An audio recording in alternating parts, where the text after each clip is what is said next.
Thanks for the support as a channel member, Henry Cheese. Well, I'm going to say it quietly so the football manager gods don't hear and punish me for it, but tentatively, I think we've had quite a good start to the season. 5 games in and I've not been sacked.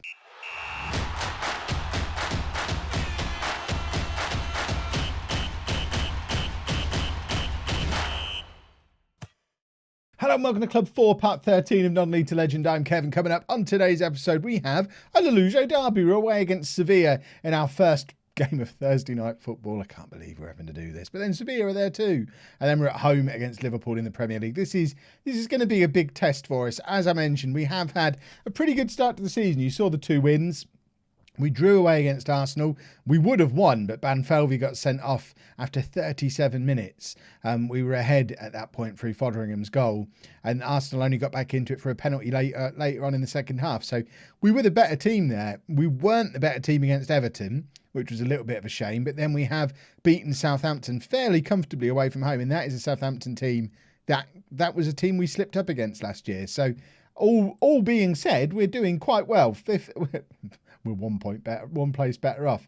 5th in the league after 5 games, only 4 points off the top. That'll do for now. That'll do. Unbeaten start. I can live with that. We now face a Sevilla team who finished 6th in La Liga last year and the year before, having fallen off a little bit from previous years. Remind you of anyone, we're basically playing Spanish Spurs today, and then we've got to try and beat Liverpool. It doesn't get any easier, does it? This is the team we're putting out there for the Sevilla game. We've got Pickford in goal, a back four of Kidd, Van Houston, FM20 and Jair. This is the problem with recording this week's videos in advance. I've not had any feedback yet on how to say that man's name. It's a problem. Vargas is behind the midfield of João Victor and Rot, Ali and Varginha supporting Kyle George up front. I need to become Brazilian or stop signing Brazilians, because I can't say any of their names. Right, let's just get into the game. This should be a battle of 2 of Europe's finest youth systems, but we don't have any of our young players in the team. Nobody who came through our youth system on the pitch at all. Very sad. I blame the manager. I wonder if Sevilla do. I don't want to say I'm expecting a win today, because that seems a little bit harsh. Come on, lads, show me what you can do. I mean, I'm not at all confident in predicting what's going to happen. Just go and have fun and try and win a football match was basically the gist of that. I'd be happy to come away from this with a draw. It's the other big team in the group with Dundalk. People always tell me how to say it. Is it Dundalk? I know it's not Dundalk because I've said it that way before and been told off. But they're not going to go through. Slovan Bratislava aren't going to go through. So if we draw against Sevilla away and beat them at home, we're going to finish top of the group, would be my theory. So a draw here is absolutely fine. Jair on the right-hand side. My word, what's he doing? He shouldn't be able to shoot on his weak foot from there. That man, I think his future is on the wing. He's too fancy to play at fullback. I imagine there are going to be times when he causes us all manner of problems defensively, because he just seems to play as an extra winger, which is fun when you're going forward, but he does leave a few spaces around him. Look at him go again, he's off. I know he's playing with an attack instruction, but he is ahead of the midfield there as our right back. Van Houston plays it across to Kidd, to João Victor, to Dele Alli, who's been playing very well in this inside forward position. Him and James Maddison, both excellent out on this left-hand side so far this season. Morgan Gibbs-White, by the way, has he got himself injured for, I think, 3 or 4 months. I forget what he's done. I think we've won a penalty here, but that's why Gibbs-White is nowhere near the team anymore, because he's injured and can't play. Penalty review over at the little telly. Surely it's going to be given. It definitely looked like a penalty. Kidd was clattered just as he was about to deliver the cross, and it is a penalty. Excellent stuff. Who's taking it? I didn't get a chance to see who was taking it. It all happened very quickly. It is Dele Alli to take the penalty, and it's saved. Imagine he's never taken a penalty for us before. Harry Kane's always done it in the past. Maddison did take one a little earlier in the season. Dele probably not going to take one again. João Victor heads out to Varginha on this left-hand side. Sorry, beats his man, beats another man, tries to cross. I mean, he did cross. He succeeded in crossing, but there was no one there to tuck the cross away. And poor old Dele Alli His head's dropped from missing the penalty. He's not played that poorly. He's just missed a penalty and been absolutely destroyed for it in the rating. But here's George coming back to collect the clearance from the corner. And we've got a little bit of a counter-attack on here. George charging down the left-hand side. Finds Virginia in loads and loads of space. What a goal from Virginia. He just won. I've just heard what it sounds like. I've had him for like 6 games and I've just heard myself saying it. I need to change all of their names. I can't even describe what's happened for the goal. Oh my word. I imagine you've been mocking me for 3 days down in the comments and I've not. That's the first time I've heard myself say it. Oh, it was a good goal though, wasn't it? I've got to sell him. Oh, demonetised. I've probably been demonetised all week. Right, guard against complacency. We need to rename all of these Brazilians for different reasons. Stop calling them Brazilians. Oh, I've broken myself. Oh, I'm sorry. I'm a grown man. I mustn't act like a child. Pickford made a good double save there. The second one, not particularly impressive as a save, but it got the job done. Virginia now.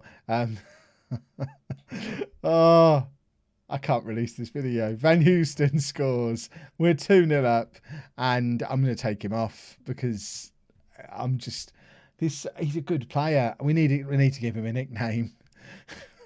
Let me know down in the comments what we're going to call him because I can't keep saying that in videos. I'll crack up every time. We're taking Dele Alli off. Sancho can come on for him. Not recovered from missing the penalty. And Sancho, he's a nice player to be able to bring off the bench in circumstances like this. Oh yeah, we'll just bring on our elite winger. Sevilla are looking on, wondering how we're not in the Champions League. We're all wondering it. How on earth are we not in the Champions League? We've become a good side all of a sudden. Gravenberch comes on in midfield as well. And we're getting ready to make our final change, which I think is probably going to be Mason Greenwood coming on for, I think this is his first appearance of the season. He doesn't really want to be the complete forward that I want to use now, but as far as I'm concerned, he can either learn to be a complete forward or get even better at sitting on the bench, which he's mastered over the last, through his entire career so far. It's all he really did at Man United. It's all he did for us last year. It's all he does for England. He's just a professional bench sitter. And that was a very dodgy pass. I think that was Banfalvi with a terrible pass. We have got away with it a little bit, but I think that's probably my cue to drop back to cautious. Greenwood is in here, and it was a decent effort in the end. Did the keeper save it? Was it a deflection? Something's gone on there, and Virginia taking the corner again, and in swinger. And I think that was it's Sancho, not Greenwood. With the header. Why have we got Sancho on the near post from... I need to sort out my set-piece instructions. I've not touched them since doing this new system. And it's not as if I did a lot to them previously, but I always had a little look to make sure it made sense. But I don't think I've even done that at all with this new system that we're using this year. Virginia, lovely ball forward for Greenwood, who is in behind here. And Greenwood can't quite get the shot away, but does win another corner. I've composed myself again now. It's all good. I'm fine. I'm not even going to try and edit that because it will just be a mess. I apologise for my behaviour, for my antics in the first 10 minutes or so of this video. I'm not proud of myself. I'm just a giant child. Let's face it, I play video games in my garage and call it a job. How did you not know I was a giant child? We've just beaten Sevilla quite comfortably away from home, though. Once again showing that we are slowly but surely turning into a pretty useful side. Now we have a big test against Liverpool. If we can come away from that whilst maintaining our unbeaten start to the season, then I am going to start coming round to the idea that I might not be getting sacked by Spurs. Right, shuffling things around a little bit for the Liverpool game, swapping both fullbacks because they always get the tiredest because they do the most running. So Sessegnon and Kawamata back in, and Kidd and Jay are dropping out at the side. We've also had to bring Fotheringham in at centre-back because Banfalvi suspended after getting sent off in the Arsenal game and then getting an additional suspension added on for being an extra bad rascal when he did it. Vargas behind Gravenberch and Rott in midfield. So João Victor, wherever he is. Where is he? There he is, dropping out of the team as well. I knew he was around here somewhere. And then Sancho coming in on the left-hand side with Dele Alli dropping down to the bench after missing his penalty. Interestingly, with Sancho, not having the worst season in the world this year, which is excellent. Gravenberch not fully fit, not fully match sharp to play in this game, but it's Liverpool and I'd like to beat them, and he's one of our best players. So we'll give him an hour and then we can bring João Victor on and all will be well in the world. Alexander-Arnold still playing for Liverpool all these years on Liverpool, interestingly, playing a flat back six, which seems a little bit negative, but I imagine they're going to do something fancy with it. We're going to assertively say we owe Liverpool after what happened last time we played them. I don't remember what happened, but assuming it was last year, because I don't think they were in the Championship last year, so assuming it was last year, it's fair to say they probably beat us, because most teams did last year. I can't believe how negative this system looks on the face of it. This guy in midfield, Hendricks, he's a young Dutch attacking or central midfielder who I did try to sign when I first arrived at Spurs. I had to choose between him and Banfelvi as my big £100 million youngster signing and went for Banfelvi in the end. Watch me regret that today. Banfelvi's sat there suspended. Hendricks will probably be a match winner for them. Virginia now plays it into Vargas. Vargas with the shot from range. To be honest, I'm happy with Vargas. He is my kind of defensive midfielder in so much as he doesn't do a lot of defending, which works for me. Virginia now with the corner comes over and Fotheringham sort of floating around near it, but not really getting anything done. It's very weird to see Liverpool have had almost all the possession, but done absolutely nothing with it. They've had no shots. Watch them score here after me saying that. Kawamata clears to stop that happening for now. We've had plenty of shots, but barely had the ball. It's a very weird set of stats we've got going on there. Sessegnon looking to win the ball back from Alexander-Arnold, but can't. Liverpool knocking the ball around nicely. With their first shot of the game, they do score. And they're a good team. This is the problem with this. It's the problem we had last year. I hope it's not going to be a problem again this year. It didn't look like it was going to be against Arsenal. We played really well against Arsenal. And I guess we've had more in the way of chances in this game, but that's a really worrying statistic to see that we've only had 36% of the possession in this first half. We do need to show something different. We're going to go a little bit more attacking for a start, because we've got to conjure something up. We need to score some goals. Virginia with the corner. It ends up with Rott in the 6-yard box. Fotheringham trying to show me that he's a midfielder. After all, Sancho's there. I think that's hit the crossbar. There was a good 3 or 4 good chances to score in there, and we squandered them all. Virginia with the cross. He doesn't squander it this time. Van Houston with the header from the Virginia free kick, and he does deliver a lovely set piece. And we've got a goal back, and we absolutely deserve it. 3 clear-cut chances, 1 half chance.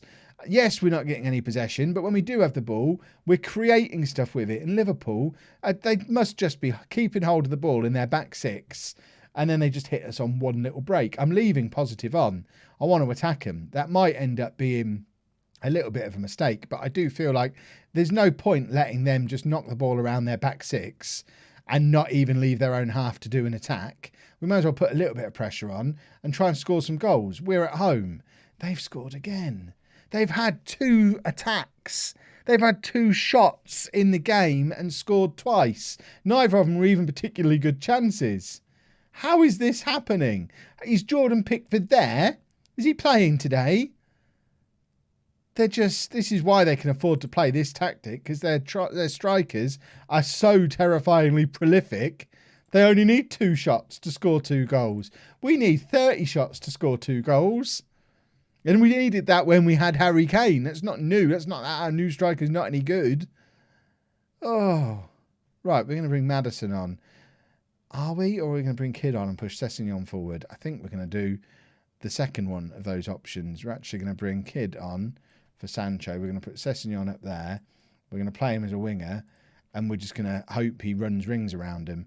Gravenberch is going to... We mentioned we were going to make that change, so we can make that change now. And did we ask for creativity? It looks like we did. I'm tempted to push attacking. And just... I don't, they're having another attack, which means they're going to score again. This is where it started to go wrong last year. Games like this, where I repeatedly felt that I was being hard done by in these kind of games. But at the end of the season, we lost most of them and almost got sacked because of it. It's not enough to be the better team in these games. We actually have to win them. Vargas plays it out to Kawamata. This is a chance for an equaliser. George is there and it's just over. And we've got to do better with those kind of chances. Those stats, we should be getting something out of this game. Any team that does a back six does that does not deserve to win a football match, but they're going to, because they're a smarter team than us. They know how to play the game. Look at them, just keeping hold of the ball at the back here, just not letting us have it, just tiring us out. We're chasing them around and they are just not letting us have the ball. And then eventually they'll find an opportunity and just bang, attack us. We tried playing like this and couldn't do it because 2 chances in a game for us wasn't enough for us to score. They obviously have the luxury of having super prolific strikers. Finally, Jordan Pickford makes a save. What a novelty that was. Let's have some passion. And I think we're going to bring an attacking midfielder on and we're going to go for it a little bit more. We're going to take... In fact, we probably don't need... Rott is tiring. We could push Rott forward. We could take Sessegnon off. So let's just shuffle this shape around a little bit. We're going to take Sessegnon off and bring Maddison on for him. And have Maddison there doing that. Rott can go in there, but we're going to put him in as the playmaker. But you know what? We were going to do 2 playmakers. We're not now. Weirdly, he wants to be an attacking centre. We are going to do 2 playmakers. We're going to ignore everything Miles ever taught me. And we are going to up the tempo a little bit, go a little bit more direct. We're going to take off work ball into the box. And that's what we're going to do. We've got an injury to our right back. We're not going to worry about that because we're trying to win a football match. Right backs are irrelevant to that, he says, and then remembers who his substitute right back is, and he probably wouldn't have been irrelevant. Corner comes in, ends up with Fotheringham, back out to Virginia again. Fotheringham crossing, Rott's in loads of space. George is there and he gets the equaliser. And that is massively important. We're going to drop down to positive. We're not going to go all the way back to balance. We're not going to drop the midfield back. We're going to go and try and win this game. We're going to be a little bit more positive than we have been previously. We're going to be a little bit more smarter, a little bit more smarter. What a sentence. A little bit more tactical. We're acknowledging the fact Liverpool aren't going to come at us now. They've shown no ambition and throughout the entire game. We may as well just continue to attack them. 2-2. They did not deserve that at all. That was horrible from Liverpool. And I think we were unlucky. And I think if that exact fixture is played again in 6 months' time, when we really know how we're playing our system and everyone's settled in, I think we beat Liverpool there. But thankfully, we didn't lose it. And I don't think the board have got a grumpy on. No, they're satisfied with how we're doing in the league at the moment. If we end up finishing 6th, they will be grumpy. But as long as we're in and around the place and not losing loads of games, I'm still quietly confident that we might be slowly but surely turning into a good team. And we'll check in on that when we come back for... I think we'll come back for the Chelsea and Birmingham games there, unless something super interesting happens in the meantime. But Chelsea away, I think a big away game against a big team is something worth showing you, because it'll be interesting to see how we get on in a game like that. But then also, I'd like you to see us looking awesome and thumping someone, which is where Birmingham come in. And that'll be in a couple of days' time. If you've enjoyed that, please make sure you leave a nice big thumbs up on there for me. Subscribe to the channel for daily Football Manager videos. And thank you very much for watching.